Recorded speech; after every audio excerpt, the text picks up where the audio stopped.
I appreciate that you are being as generous as you are. I hate these things. They're disgusting.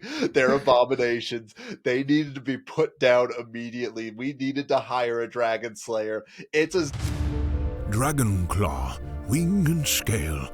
Come now, let's examine a tale of the greatest beast ever considered. Another episode of Big Flying Lizards.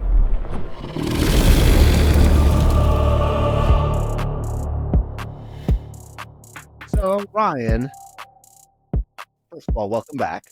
Truly a pleasure. Glad to be back. I want to kick this podcast off just asking a question. And there might be an answer, there might not be. I don't have one. But I think I've narrowed down where Fiona's curse in the first one came from. And these are my two theories. And I want to just see if you like either one of these theories or think it's something else. Okay. Theory number one. Her dad is a frog and her mom is a human. Are ogres like half frog, half human hybrids? Is that's what we're dealing with that right there? Or, which is, I mean, technically these theories coincide with each other. Yeah. Or did the fairy godmother curse Fiona as a child to set the whole situation, like to not parent trap, but like trap her with Prince Charming? Yeah. Which one of those theories do you think sounds more likely, I guess? Maybe option 3, the fairy godmother intentionally made the frog get with the humans, so it's a little bit of both. ooh. It's a really philosophical question, though, like a chicken or the egg situation going on over here. I like that. I definitely feel like the fairy godmother is skeeving enough to be like playing all these steps ahead. But Yeah. I don't know. Like, I guess that's going to be my comment. I've been doing a horrible job. I try to ask a question to the audience. So I guess comment below. How did Fiona end up an ogre?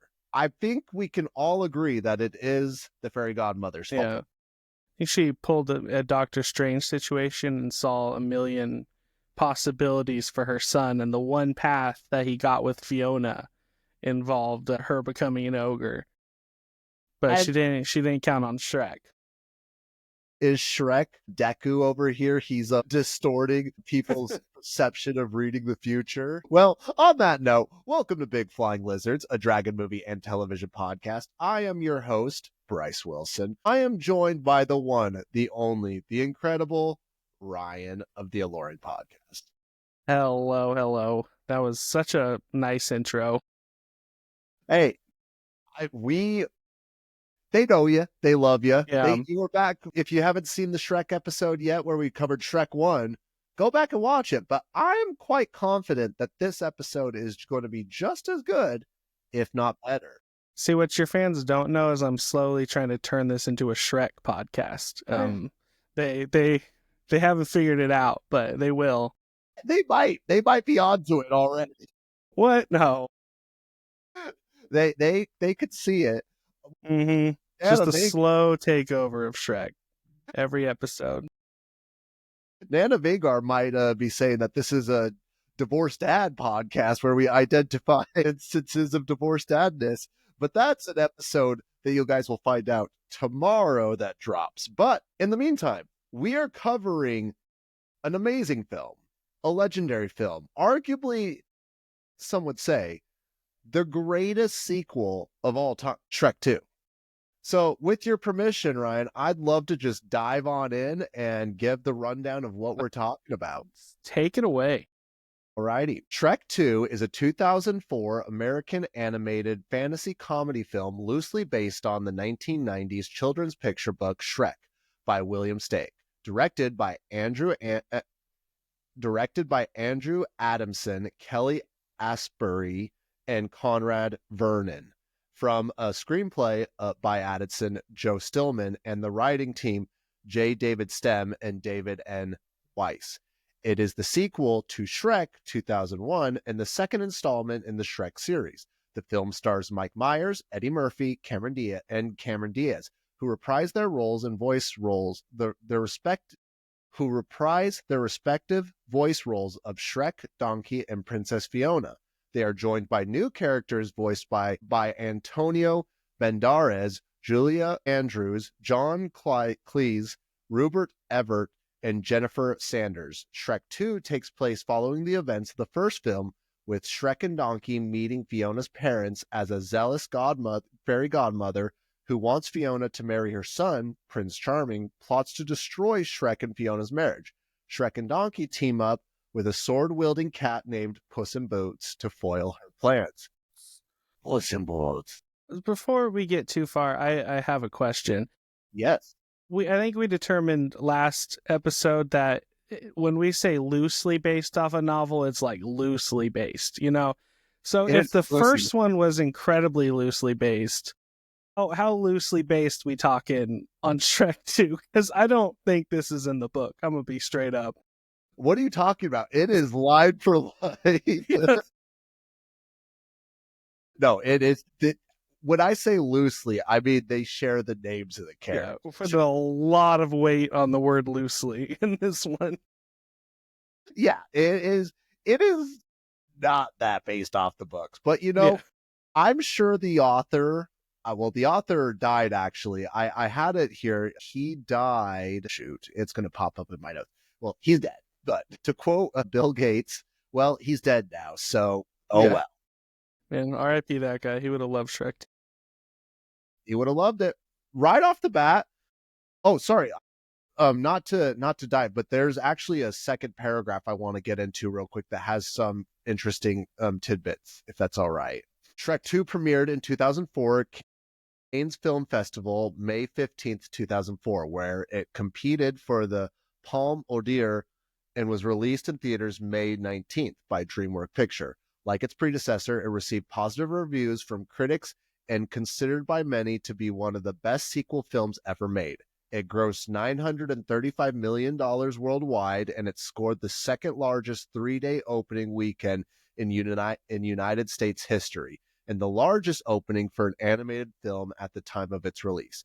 It went on to become the highest-grossing film of 2000 and the fourth highest-grossing film overall at the time of its release. Shrek 2 is also DreamWorks Animation's highest-grossing film to date and the highest-grossing film released by DreamWorks Pictures, and it held the title of being the highest-grossing animated film of all time until Pixar's animated studio's Toy Story 3 surpassed it in 2010.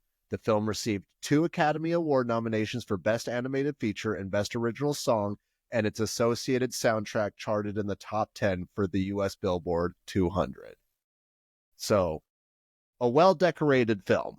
Yeah, I think it did. The first one win? I can't remember. I think this one might have more accolades than the first one, which is crazy. This is one of the few instances where, on paper, I'm going to come out and say it. I prefer the second one over the first one. Really? I think the second one is so fun to me. It's ridiculous. It's insane. You could tell that they had so much fun with it, and they actually took some like creative risks, and it just ended up working out so well. And it seemed like the general population believed it. I mean, it almost $65 million away from $1 billion. That's insane. Yeah. For a children's animated movie. Well, a loosely children's animated movie. Well, and this made double the original Shrek. Yeah, that's... Wow. I'm actually shocked because I love the second one. I don't think I like it more than the first one, but that could just be like a nostalgia thing. But I mean, they're both fantastic, as we'll cover.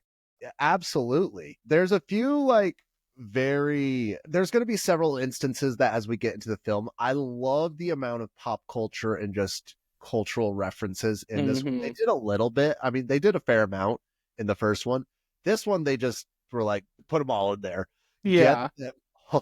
Yeah, they heard people liked it in the first one, and they said, you want to see a whole 2-hour movie with references? We got you. Exactly. What other overall thoughts do you have of the film? Yeah, I think I'm ready to just get through it. Like, I have a lot I want to say, but I know we're going to be saying a lot of it in the episode. Alrighty, well, we'll go ahead and just dive into chapter 1 again, as we normally do. We divide our show up into 3 chapters, the beginning, middle, and the end.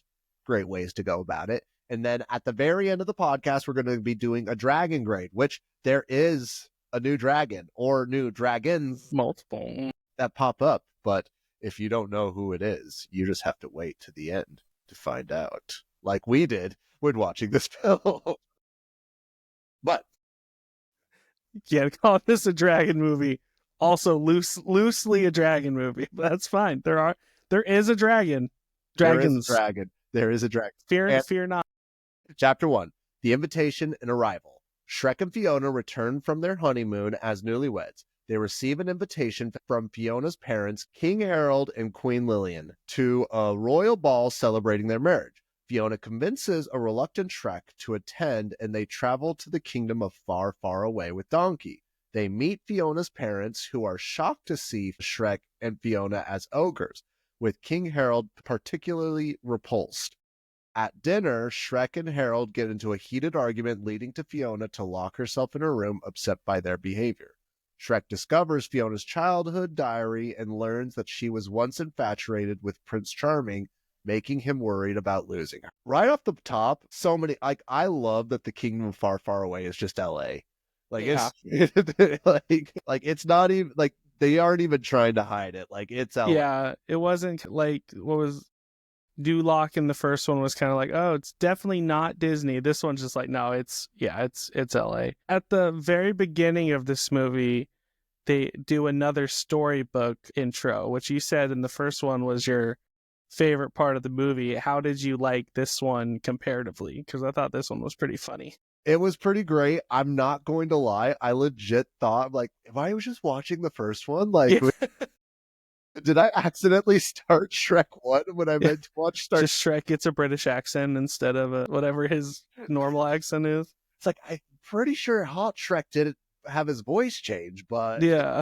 But like, again, I think I just have a soft spot for these himbo characters because I love Prince Charming. Like, Oh, for sure. such a scumbag, but he's like low-key. Yeah, him talking about like crossing like frozen wastelands and climbing the tower. It's like he's just riding a horse through snow and walking through a castle where the dragon's already gone, like acting like he went on this epic adventure. Like, I have seen the comparisons to Jamie Lannister so much, and like it's there. It's definitely over dramatized, but like it totally is. Not by a lot. However, I feel like here's the real question. These are the real philosophical questions that we ask. Mm-hmm. There is a stereotype that gay men that want to stay closeted only go after ridiculously attractive women that they're not necessarily attracted to, but they're trying to put on the veneer that they're attracted to these just overly ridiculous women. Is that what Prince Charming is doing over here? Because he never really seemed that interested in Fiona. Yeah. Like, he Oh no. He's a handsome man. I don't know how much he's like swinging up, going for Fiona, but I get that. However, he did not give off a lot of straight energy. No, I think he's only doing it for the perks. Yeah, for the perks. I think he'd be happy with anyone. Maybe the wolf that was in Fiona's bed, like he didn't seem that repelled. That's all I'm saying. So we can make this work. He did say, he was like, Princess Fiona? Yeah, it's like, I guess, if you say so. Duty calls. Yeah, no. Nana Vagar says that can confirm, as a gay, can confirm that what we're saying is 100% factually accurate. We are only speaking science on this. This is a factual podcast. What can we say? A dragon movie and television podcast. Mm-hmm. Shrek podcast. The Shrek podcast. Yes, and that is dragon movie, television, and Shrek. And Shrek podcast. I also do love just how many cultural references was just in the monologue, like when they're introduced. Like, they had the whole Spider-Man 2 thing. They had the Lord of the Rings, like with the ring on it. Catching the ring out of the sky. Yeah, I was thinking that too. Like they jam pack so much just in the front. They have a was it Ariel washes up on the shore and he just chucks her into the water. No, she chucks him. She chucks her into the water. Because Then she gets eaten by sharks, which is dark. But so Ariel didn't last too long. okay, I typically try not to go back to last episodes to discuss something, but I don't know why, a lot of Shrek media has been popping up on my YouTube for the past couple days. Don't know why. What could it be? Yeah, could be anything. But there was a video where somebody was like, I can prove that Fiona is a cannibal. And like they broke it down. They're like, it's an abandoned castle that nobody was in there. And Mm-hmm. if you actually go back and see, I'll include pictures and video. You can see a massive book and a cauldron right next to Fiona's room that's like showing how to dissect humans up and like cook them up But if she's an ogre, does that make her a cannibal or is she just an ogre? Because it's kind of implied Shrek eats people in the first one too. he says that, but I'm pretty sure Shrek's like a vegan. Yeah.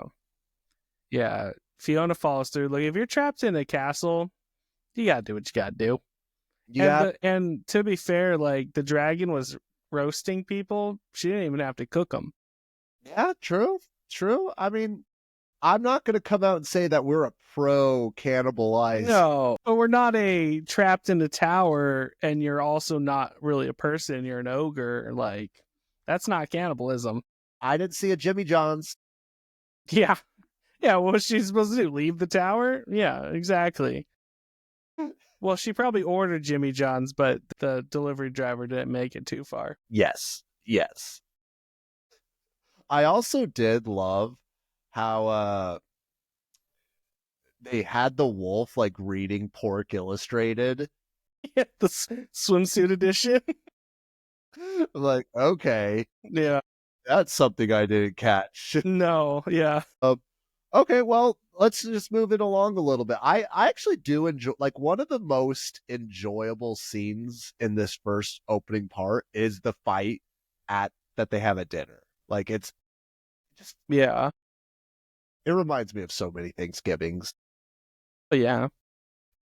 But it's so intense. Like it's like all it's very tight on like Shrek and the dad. Like there's eating. Like yeah, they turned comedy into a drama for a minute, which no one else does it like Shrek. Nobody else does it like Shrek. It's pretty great. There was a cameo. I don't know if you caught this cameo or not, but I was like, what the? Like, but then Prince Charles, now King Charles, made a cameo in this movie.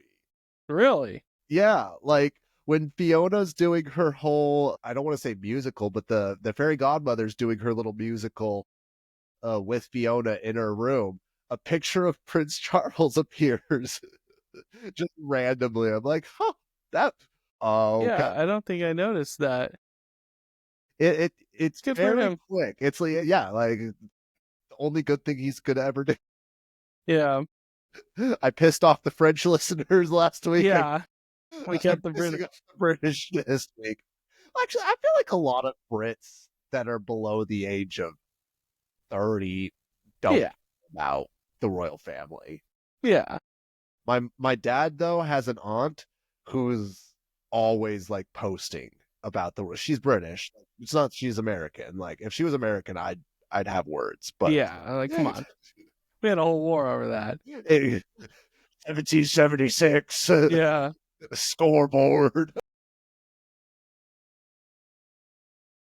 Before I forget, just 'cause speaking of annoying, in this movie a little further back, Donkey sings like when they get to the cabin, he's like saying the "I'm all alone." There's that song I think was the bane of my sister's existence growing up, because after I saw Shrek 2, I just never stopped, and it made her so mad, which made me continue, obviously, as younger brothers should do. This movie in particular is just filled with so many songs that are just so easy to sing along to. Yeah. Well, this is a little side tangent.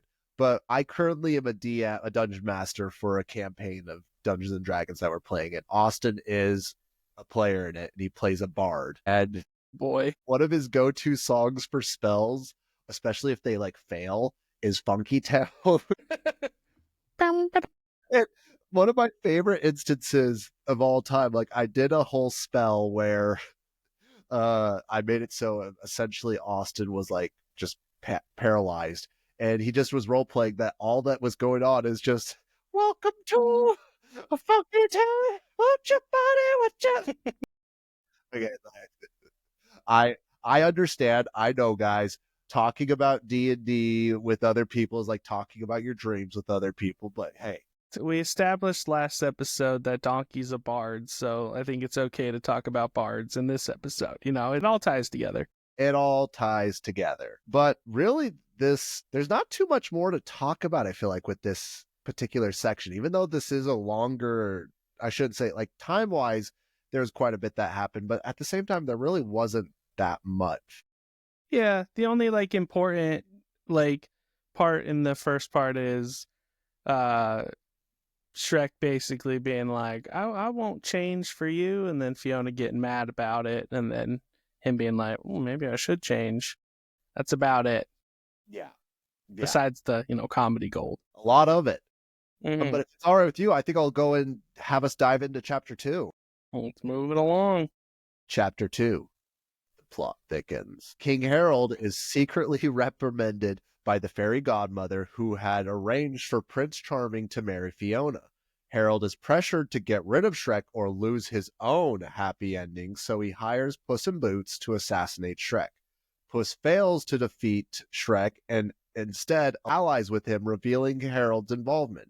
Shrek and Donkey and Puss sneak into Fairy Godmother's factory to steal a happily ever after potion. Shrek and Donkey drink the potion and fall asleep, while Fiona also falls asleep after preparing to find Shrek. The next morning, Shrek and Fiona awaken as humans, and Donkey becomes a white stallion. Shrek learns he must kiss Fiona by midnight to make the transformation permanent. The fairy godmother sends Prince Charming to pose as human Shrek and win Fiona's love, while Shrek leaves the castle believing Fiona would be happier without him. The take the potion by midnight thing is one of my favorite lines in the movie because they're like, why is it always midnight? It's a very convenient time. Yeah. So it is such a trope. Like it's always, oh, you gotta do it by midnight or else. Well, I mean, if we had Kimmy on the podcast, I'm sure she would let us know about the significance of the stars and the moon. Yeah, something about, the witching hour or something like that. But Kimmy's not here to argue, so this is a podcast for the bulls. This don't make sense. I'm gonna get chewed out on our next episode. Like, were you shit talking astrology, Ryan? Like, no, I promise. I'm so sorry. Just have crystals aligned all the back of your wall. No, I promise. You have a necklace made out of crystals just right there. I love midnight, I promise. It makes total sense. Total logical sense. Yeah. I do like one of my favorite whole sequences when she's in the carriage and acting like a whole mob boss with King Harold. Mm-hmm. Like, I low-key love that scene. Yeah, she has her like big goons. Yeah. Yeah. Oh, yeah. And then they go to like the McDonald's or whatever it is. And they get the Happy Meal and it comes with a weapon. Yeah, the giant battle axe. Is it battle axe or is it a sword? I can't remember. It's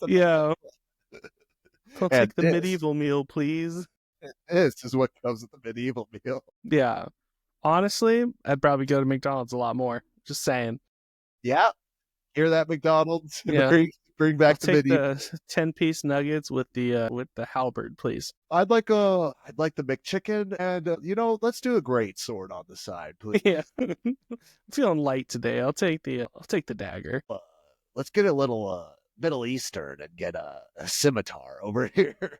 Nana Vagar says Fairy Godmother has some hilarious lines in this one, like, and will someone please bring me something deep fried and smothered? Yeah. Please. I do love that she is just like an awful, like she's trying to have the veneer of a fairy godmother, but she definitely has like evil corporate Yeah. CEO that's like just Yeah. She's such a relatable villain though, because we've all had that boss. Like she is everybody's like first boss out of college, you know? yeah.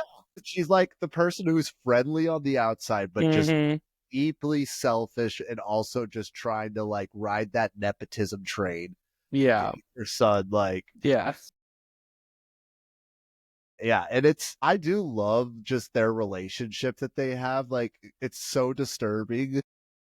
Yeah. Mummy. Mommy, Yeah, he makes me uncomfortable. he's what happens. Like that literally, like she is Cersei. She is Cersei. Yeah. So I'm saying the first Shrek is what established, you know, the art of war, then this second one is what established Game of Thrones. Just saying, George R. R. Martin took a lot from Shrek. There is the memes popping up that like they did take a like obviously it's a joke, but like Is it loosely based? you see Farquaad and Fiona, it's like a mirror of Tyrion and Sansa's wedding over there because Sansa Yeah. is a young redhead, Fiona's a Mm-hmm. redhead. Tyrion is a short, ugly dwarf.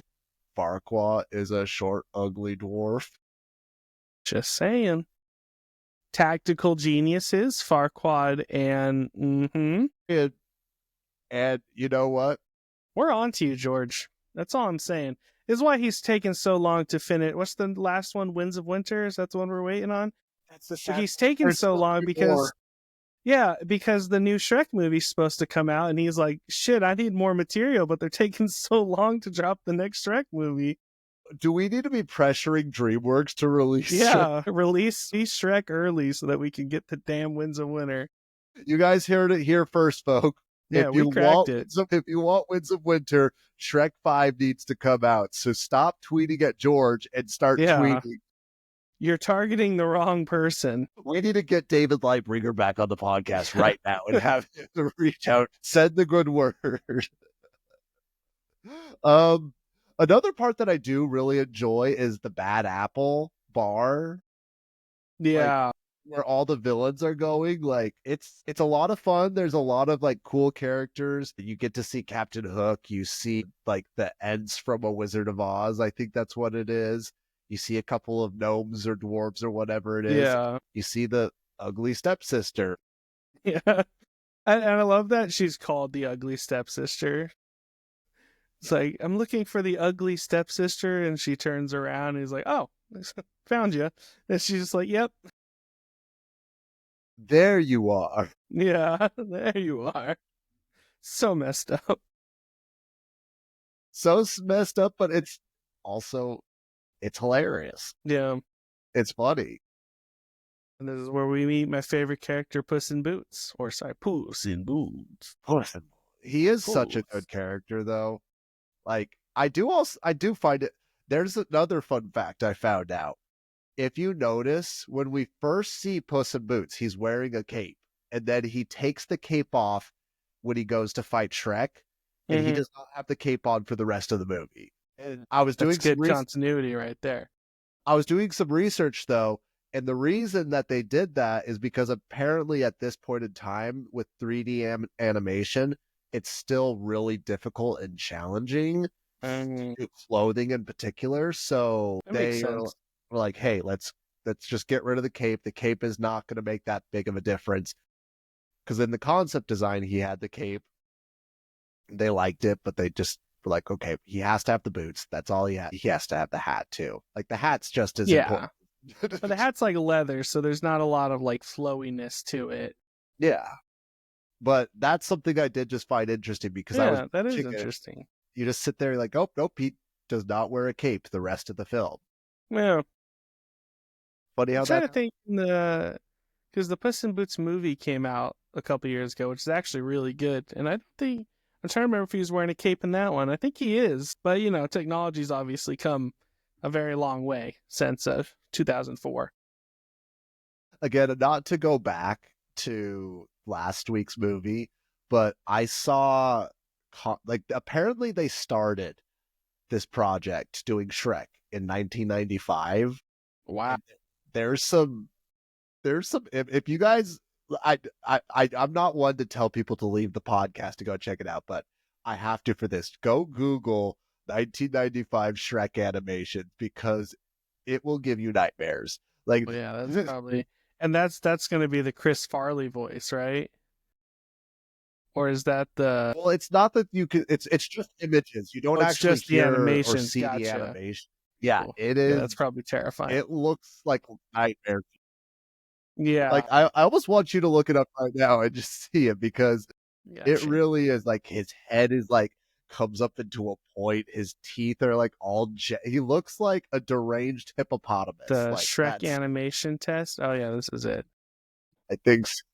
Yeah. Yeah. He looks like a goblin. Yeah. Oh, that's terrifying. Yeah, he's like missing half his teeth. The only thing that's Shrek is the ears. Like that's literally it. Like not even his outfit is that similar. Like it's got some similarities, Yeah. but not a lot. So glad this isn't what we got. I'm gonna watch that again after with sound, but I was just looking at it. That's terrifying. Yeah, Nana in the chat over here is agreeing with us that yes, this is horrendous. Yeah, definitely. Or atrocious. Open another tab. Look that up real quick if you're listening. Yeah. I did also really enjoy when they actually went into the factory and they pretended to be union work, like union. Yeah. They're like, don't even get health care. What? Dental. Yeah, dental. Like they don't even get dental. We're just gonna go take a few laps. Yeah, it's best if you don't tell the fairy godmother that we're here. Like that was something that there's so many instances when I was a child that I remember. Like that doesn't like it was almost as if they were speaking another language. Yeah, I didn't understand that at all. But now as an adult, I'm like, that is amazing. Yeah. So good. We all need our local union rep making sure we have dental. Yeah. On the suits they put on like while they're in the factory to sneak in, like that's 100% like the precursor to like the Minions, I feel like, or even Monsters Inc. Like it's very similar to the what's it, the 256 or whatever, the dudes that come into those big yellow things to clean off the children. I was also getting Among Us vibes. The game. Shrek also created Among Us. What didn't Shrek create? They created sex appeal. Like that's what they definitely did. Which I'm gonna save this thread for the next chapter because I do want to talk about handsome Shrek and human Fiona because I feel like there's a lot there. I do love that Donkey, yes, becomes a stallion, but his face is still it's the exact. It's just elongated a little bit. That's it. And I'm like, are they just trying to say that Donkey is hot? Like, obviously, they're trying to keep the continuity and remind us that yes, that's still Donkey, but he's like he's a stallion, and yeah. It'd be a lot more useful if he stayed a stallion. I'm not going to lie. I know I said it last episode that Shrek did, like, the Lord's work for us big boys, but handsome Shrek really did the Lord's work for us big boys. Because, man, they cooked. They cooked with handsome Shrek. They cooked with him. And they didn't make him like a little scrawny, like, prince like they do, like Prince Charming. They're like, no, he's still Shrek. Yeah, he's a strong boy. He's over there. He still enjoys a burger. He still enjoys a steak. Beefy. He big steak. Yeah. Like I jokingly, I still shouldn't say jokingly. I still say that Tom Hardy in the movie Warrior, like that's my ideal body. Like that's what I want to look like. And if you guys don't know what Tom Hardy in Warrior looks like, go look. Like he is a god among men. The character supposedly tore a door off of a tank in the film, and goodness, handsome Shrek could do that easy. Oh yeah, well that's what I'm saying. Like these are like my ideal body type. Yeah, the unrealistic standard. Women only want one thing, and it's handsome Shrek, and that's. Well, I'll just say this too. Like again, I talked on it last week a little bit, but handsome Shrek with the beard, like somebody did some animation putting the beard on him. That man would be consistently in America's top 10 hottest men. For sure. Like it'd be game over. Henry Cavill, move out of the way. Who? Henry Cavill who? I don't even know who that is. Henry Cavill's a gorgeous man too. Yeah. Oh, He does a lot. I don't want the Warhammer community coming after me. Exactly. He is the Joseph Smith of Warhammer. True. It's true. That's what I was doing right before we got on. Oh, hold that up. Actually, is that a big flying lizard that we see right there? It's close. It's a corn demon. You know, kind of a dragon. There's fire and there's wings. Hey, I'm putting you on the spot a little bit, Ryan. I've offered Ryan a few times to play Warhammer 3. I know. And he keeps ghosting me. He keeps being like, here's the problem is I do homework and then I build minis in real life. And then I go and I'm like, do I want to also do Warhammer on the internet? But like I said, spring breaks next week. Okay. And I'm going to have no excuses. Hey, tell you what. I have this fun little segment. I'm not doing it this week, guys. I apologize. I'm going to be working late, but I'll make it up to you guys either Thursday, possibly on Sunday. But I do something called Warhammer Wednesdays or War Games Wednesdays. We can come on. We can stream a little bit. We can play. You can see how much I love playing the Lizard Men. Like they are my heck yeah. But before this becomes a Shrek podcast, not Warhammer podcast. That's next week. Do you want to dive into chapter 3? Yeah, let's do it. All right. This is definitely going to be our thickest chapter here. But chapter 3, the climax and the resolution. Fiona grows suspicious of Prince Charming while the fairy godmother prepares a love potion for Harold to give to Fiona. Shrek, Donkey, and Puss overhear the plans but are arrested by royal knights after Donkey accidentally exposes them. The fairy tale creatures from Shrek's past rescue the trio, and they storm the castle with the help of Mungo. Best character in Shrek. A living gingerbread man. Shrek fails to stop Prince Charming from kissing Fiona, but Fiona knocks Charming out instead of falling in love. Harold reveals that he swapped the tainted teacup, refusing to go through with the fairy godmother's plan. The fairy godmother tries to attack Shrek, but Harold sacrifices himself, turning back into a frog prince. Then the spell reflects off his breastplate and disintegrates the fairy godmother.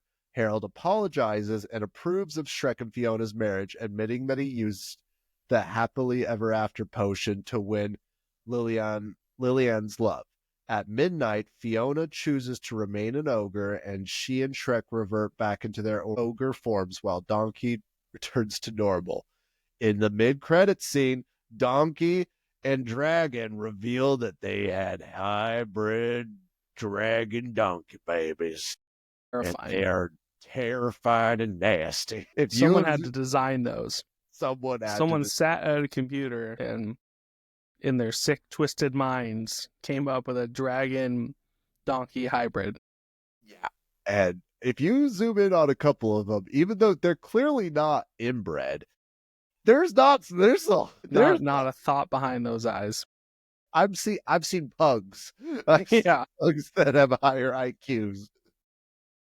But I want to have this conversation real quick. Like, again, I understand and appreciate why they have, and I actually really do like the message that they try to have behind, like, no, just being comfortable with who you are and being that way. But the more you actually think about it, it doesn't make sense for them to, like, go back to their ogre forms, because Shrek can still go to the swamp. It's not like he can be Florida Man. Like, he can just go and do everything that he normally does in human form. And he doesn't have to worry about people attacking it with pitchforks. But ogres are like strong and they're like onions, you know? Like humans are we're just little flesh piles. Well, if we discovered anything, is that Shrek is still strong. Like, he was fighting off the royal police guard. Well, again, we saw his build, but he had the hangover from being an ogre. I don't know if that has stayed. Fair. That's completely fair. It's just one of those things I did think about though. Like, yeah. Nothing besides, which maybe this is the moral of the movie, nothing besides their outward appearance really changed. no. They could still go live in a swamp and make bubbles all they want. Yeah. And I mean, like, again, I'm not going to sit here and bash on it because I do love this movie and I'm not going to take away. But it was just in the back of my mind of like, could have. Like, Yeah. especially Yeah. when it's like Fiona sacrificed being human for Shrek. And it's like, hey, does Shrek sacrifice being an ogre? Yeah. And as we learned in the first movie, Fiona is a badass either way because she beat up the Robin Hood guys as Fiona, not even as ogre Fiona. So yeah. So I mean, like, they could have made it work. Again, like, I'm not dishing on it. It's just one of those things where you shouldn't think about it for too long, otherwise, it starts to unravel a little bit. The one who did the most dirty is Donkey. He loved being a white stallion. Well, that I will go back. Do you know what that is right there? That's karma. Because if we remember at the very, I forgot to not talk about this at the very beginning of the movie. They asked him why he wasn't with Dragon. And do you remember what his response was? Yeah, she's being real moody lately. Yeah. He's like, she's getting really moody, so I'm going to come and stay with you guys. Literally, his girl is over there having a bad day and upset. Yeah. What does Donkey do? Hey, all right, I'm gonna go visit the swamp. And he'd been there a while, as you can tell. Like at the beginning, the place was trashed. There was the like dead, overgrown goldfish tank. Like, he didn't just get there. He'd been there a minute. Yes, exactly. And you're right. That is karma. Yeah. So, I mean, if Donkey would not have left Dragon. Yeah. Granted, we don't know what a pregnant dragon is like. That could be a death sentence. Well, potentially. I have seen how some people are when they're pregnant. And those some people weren't like 30-foot tall fire breathing dragons. They thought they were. Yeah, they thought, but this one is. That's the difference.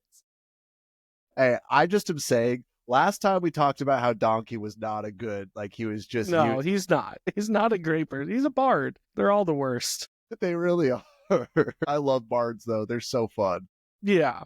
Shout out to our bards, but you guys are the worst. And you're the worst. That's why you're a bard. You hear that? You hear that, Austin? Right? Directing that, right? Yeah, Austin. You're the worst. Well, I feel like Nana Vagar's comment right here is a good segment to another conversation I want to have. The Fairy Godmother's song montage is the absolute highlight of this movie, and her red dress is fire. That, like, true. I have heard people say that the Fairy Godmother's rendition of I Know It's Not I Need a Hero. That's all I know as it being called. I don't know its real name. I think it's Holding Out for a Hero. I think that's the name of it, is Holding Out. Let us know, Nana, if we're wrong or not. But I was trying. So when I was posting on Instagram, by the way, give Alluring a follow on Instagram and socials, and give Big Liz good plug follow. But I was posting the link in our story, and I was trying to find that, and I was only finding the original, and it's trash. Like, the original is such trash. No, the Fairy Godmother popped off. So it's like one of those Holding Out for a Hero by Bonnie Tyler. Well, Bonnie, I'm sorry. Yeah, I want to say it's trash, but compared to the Fairy Godmother's rendition, she got nothing. Yeah, I'm willing to say this now, that Fairy Godmother's cover is the greatest cover of a song. Yeah. Like, it's better than the original. Did you play the Shrek 2 video game on, I think it was GameCube? I don't think so. Oh, well, one of the missions, you're riding Mongo and you gotta like keep him alive, and the entire time that song's playing. And I was not very good at video games as a child. And the amount of times I had to restart that mission. Again, a lot of stories of me annoying my family from Shrek 2, but also, them just hearing that song restarting every like 30 seconds because I die in the game. Yeah. I need a hero. Yeah. I'm holding on to things tonight. Then just I need a hero. Wait, Over and over and over. we were saying that Dragon was a bad Fairy Godmother. She bad. Like she's so bad. She bad. Yeah. Like I really want to know who this Fairy Godfather of Prince Charming. Like who Yeah, right. who was able to do that? Yeah. It might Prince more charming. It might be Rumpelstiltskin. I know that he's the villain of number 4. Which yeah. Is it implied that him and the Fairy Godmother? I can't remember. I haven't watched 4 in a long time. I haven't seen 4. Like that's my Oh, really? Wow. Don't worry, we're gonna cover it. This is a Shrek podcast now.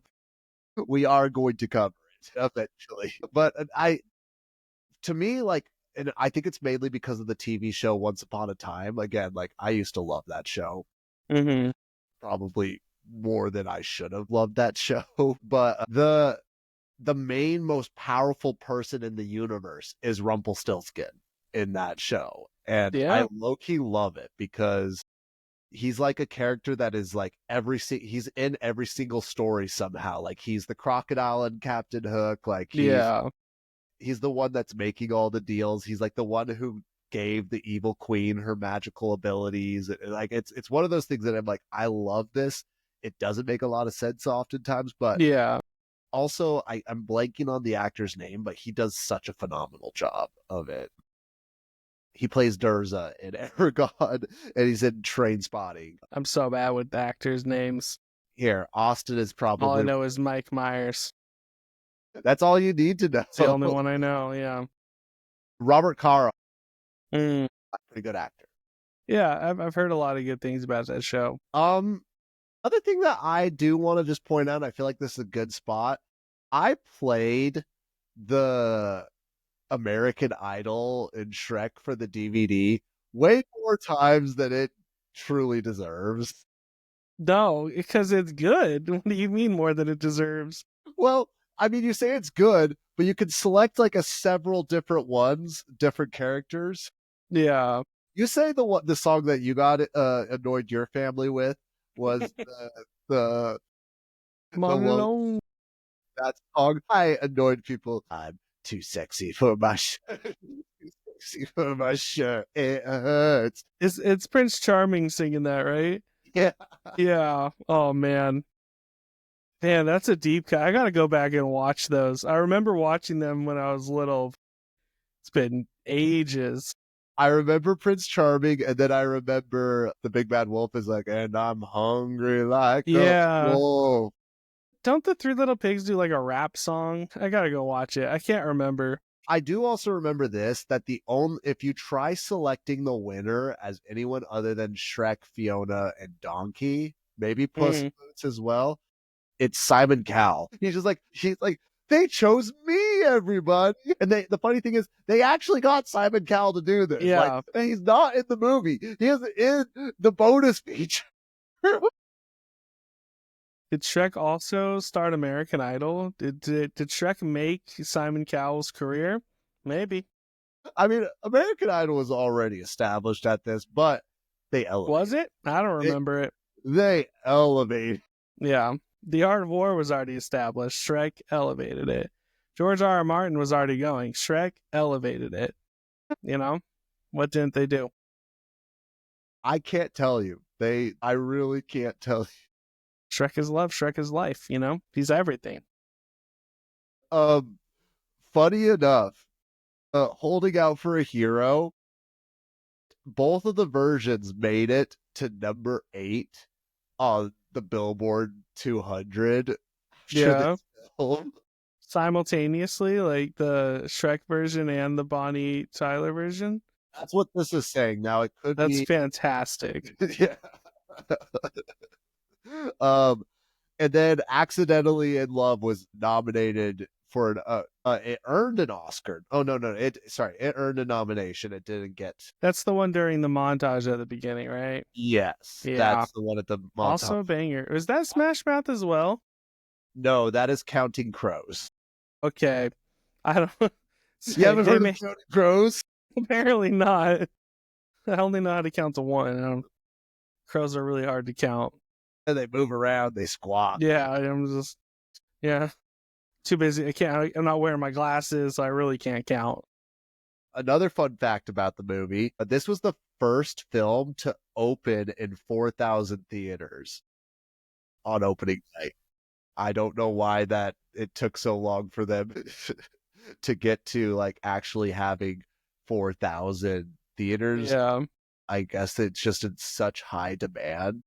Well, I mean, now everything's digital, but I think in 2004 they had to send like the actual like, reels to the theaters. I know some theaters had digital, but True. so getting in that many theaters, like you had to actually make enough stuff to send to 4,000 theaters. You couldn't just send them a thumb drive. True. I'm still just like, we have to think about the Fellowship of the Ring came out in 2001. So like, yeah, they didn't even have 4,000 theaters apparently. Like that sounds crazy when you say that. They didn't have that Shrek 1 money. I have to shout out Nana Vagar again. Counting any more than one crow is an attempted murder. All right, well, on that note, this has been a big flying lizard. To this point, Shrek 2 holds an 89% on Rotten Tomatoes. So that's the first one have. Because that feels low, I'm going to be honest. That feels low? Well, while you're looking that up... Oh, no, Shrek 1 had 88%. Okay. Just 1% better. 1% better. And you know what? I'll say that. Shrek 2 is 1% better. It's exactly 1% better. Shrek 2 is 1% better than Shrek 1. Mm. For the DVD sales, Shrek 2 became one of the best-selling DVDs of all time, grossing $458 million from 37 million copies sold.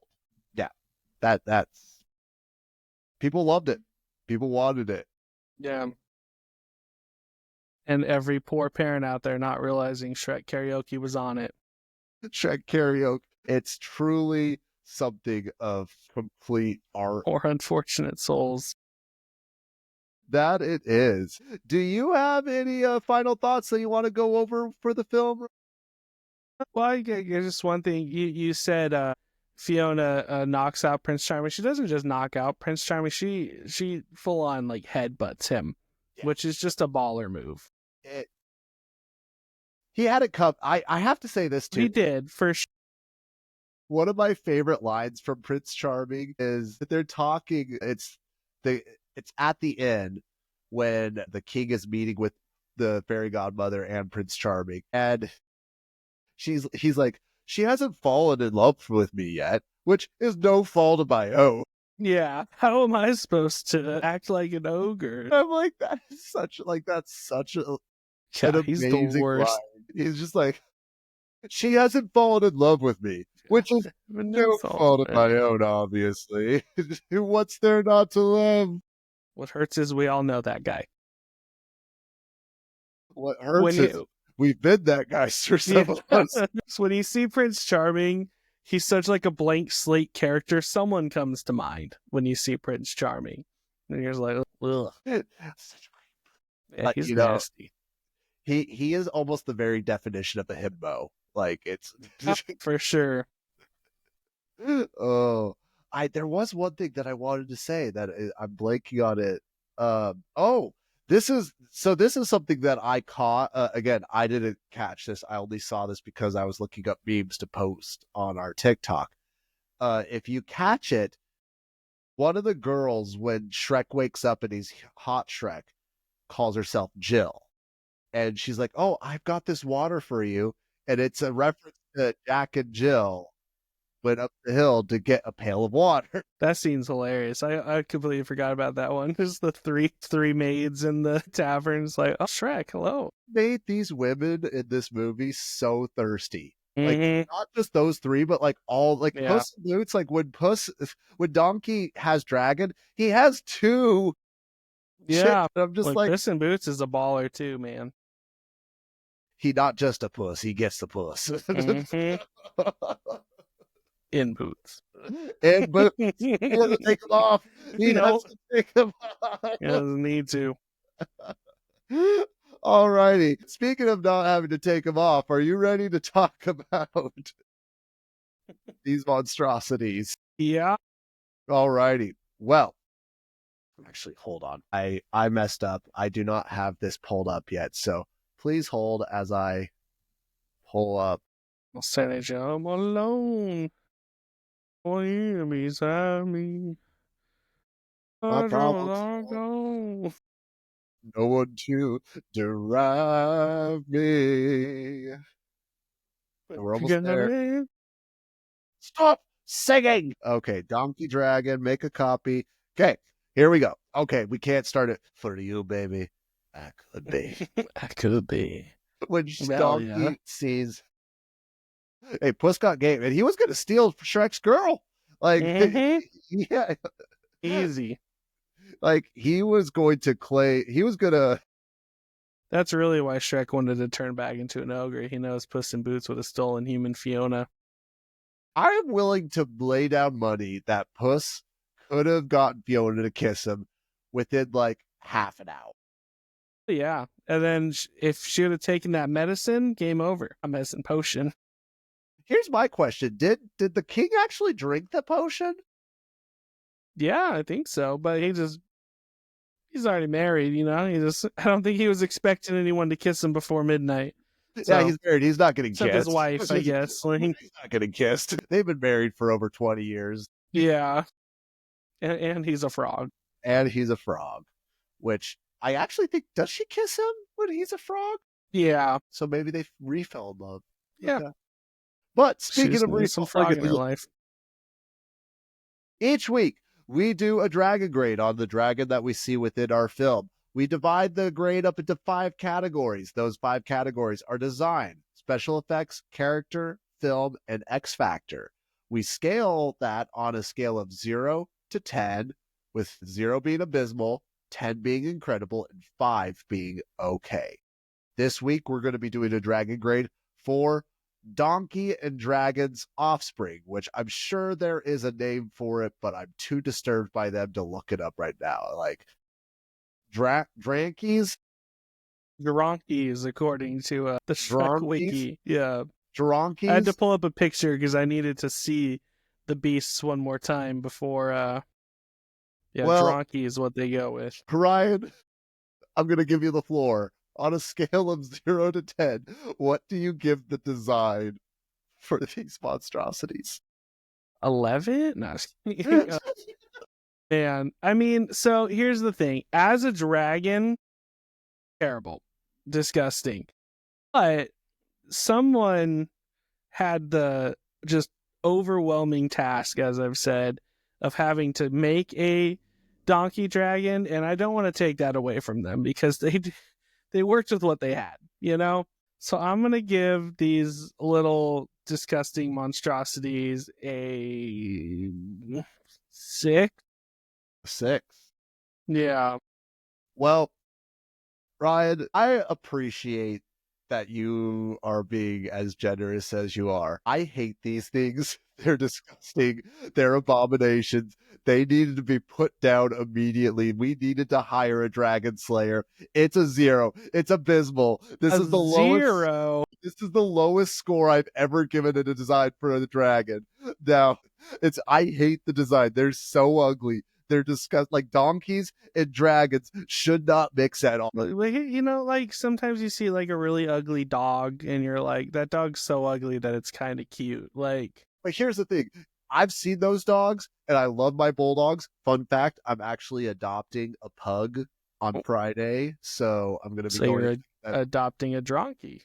No, because these donkeys, they go ahead, they're so ugly, but they circle that point and they go around that a couple times where it's they still end up on ugly.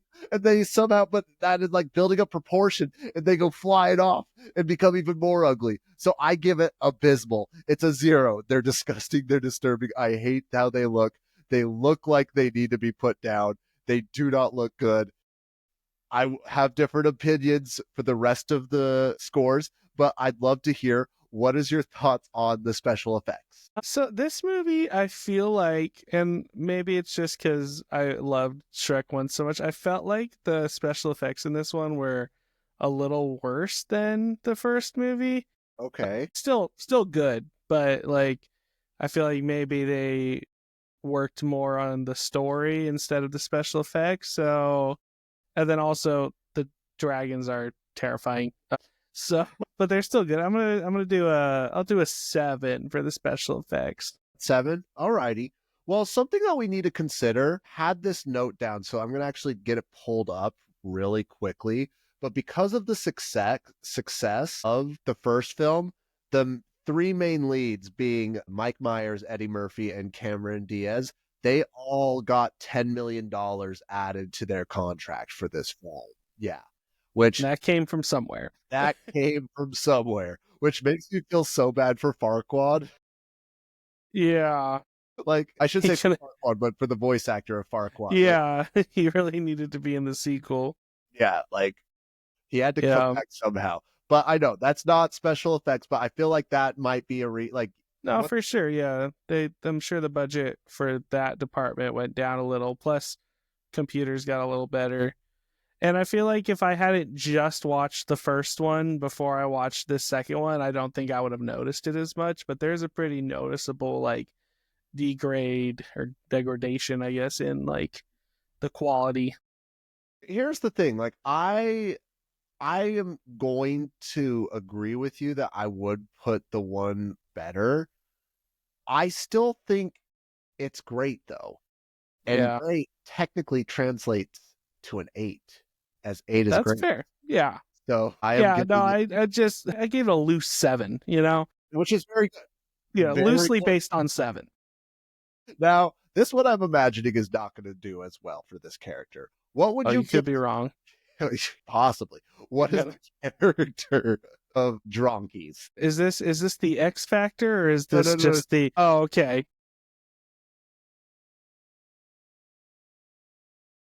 Oh, they have personality. There's the scene where, they're only in one scene, but like the little chunky one, they look at him and his eyes like go like they start like going different directions. Like, oh, they're so cute. I'm gonna go with a 5 because not much happens with them in this movie. Like in the later movies, they're in it a lot more, but this one, like they're just like here's some messed up babies. I think that's fair. 5 does translate to okay. So Yeah. I'd say that it's okay. For me, like, yes, you definitely see that they take off. They're essentially what Donkey would be if Donkey had dragon abilities, because they're just as stupid and as gullible as Donkey, but they have fire breathing, they have flying abilities. So, like, you can see that and it's relate a little bit. However, again, we only see him for a little bit, so I know it's not really that fair. Yeah. I'm giving it a 4, which is mediocre. So I'm not saying Yeah. it's bad, but Yeah. They just don't get enough screen time to develop anything. They're just like, oh, by the way, here's monsters.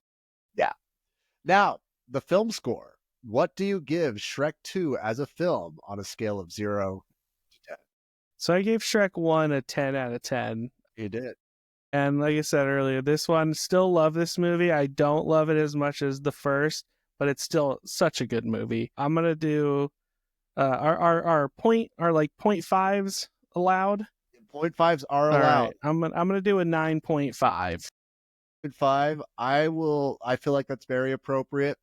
I appreciate you being loyal and being honest. It's a 10. It's a 10 on my part. It is a 10. Everyone's been saying it.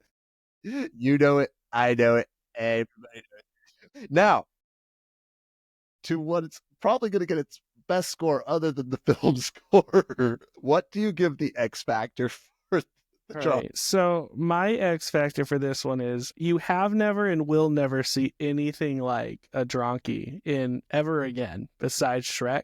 Hopefully not.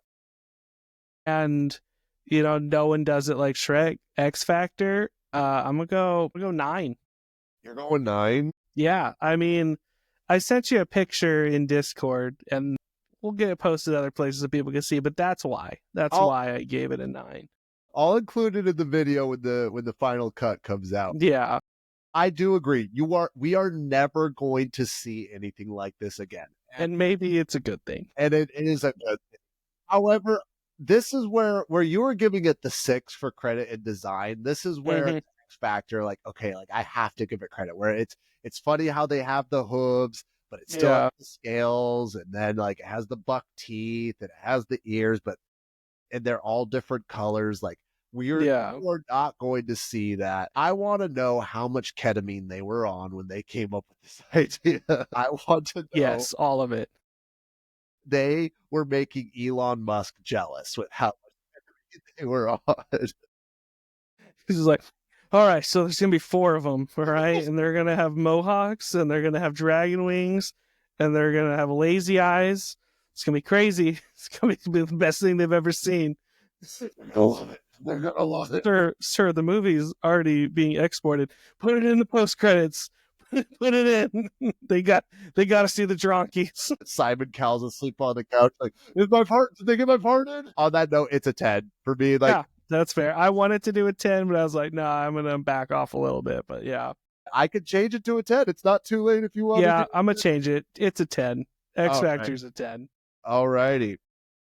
And on that note, the Dronkies' final dragon score on a scale of 0 to 10 is a 6.95/10, which translates, oddly enough, just barely under very good, which I don't know.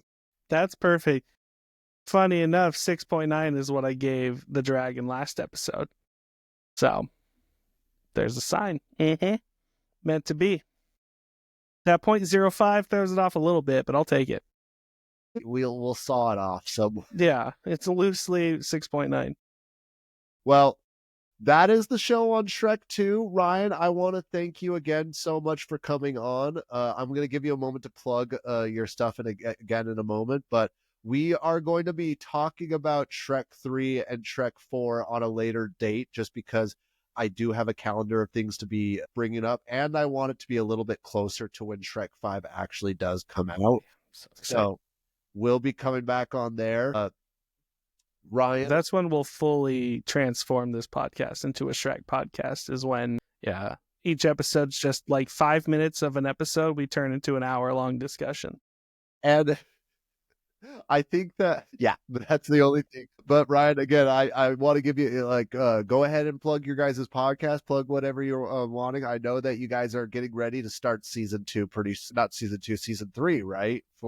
Yeah, I mean, it's loosely a season. We never really stop. We just rebranded a little bit, so we're like, yeah, let's call it a new season. But yeah, my show is called Alluring with Kimmy, who you guys have met. We talk about folklore and all sorts of fun stuff. Come check us out. Yeah, it's a good time.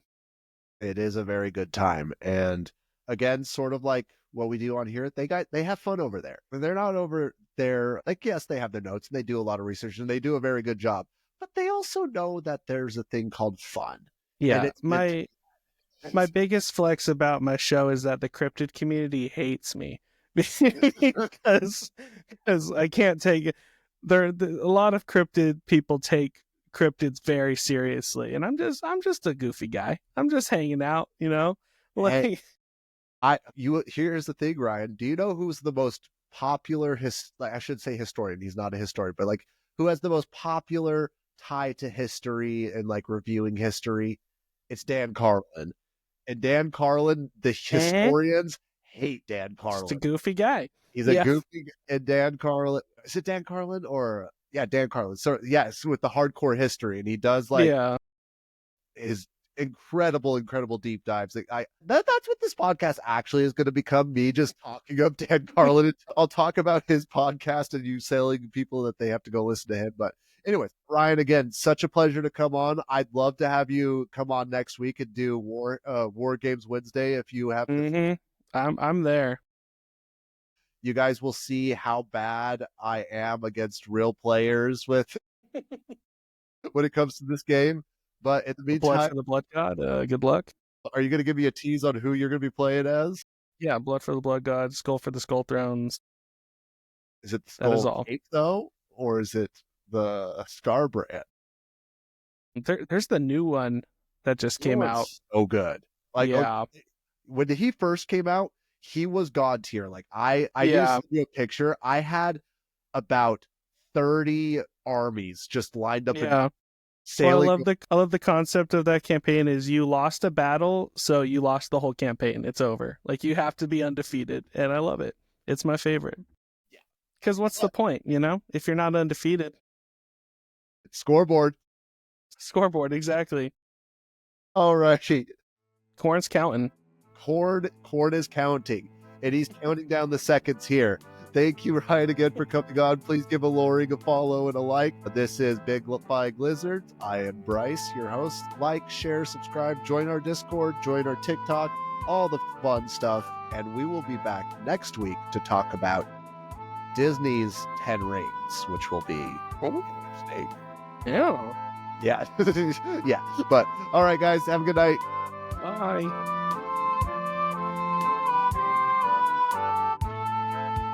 That's all for this week's Dragon Lore. Takes cold and hot, spread shore to shore. Enjoyed yourself? Please join the squad. Follow on social media at BigLizPod. And one quick reminder before you go, to rate, review, and share the show. Thank you for listening. It means a lot. See you next week, same time, same spot.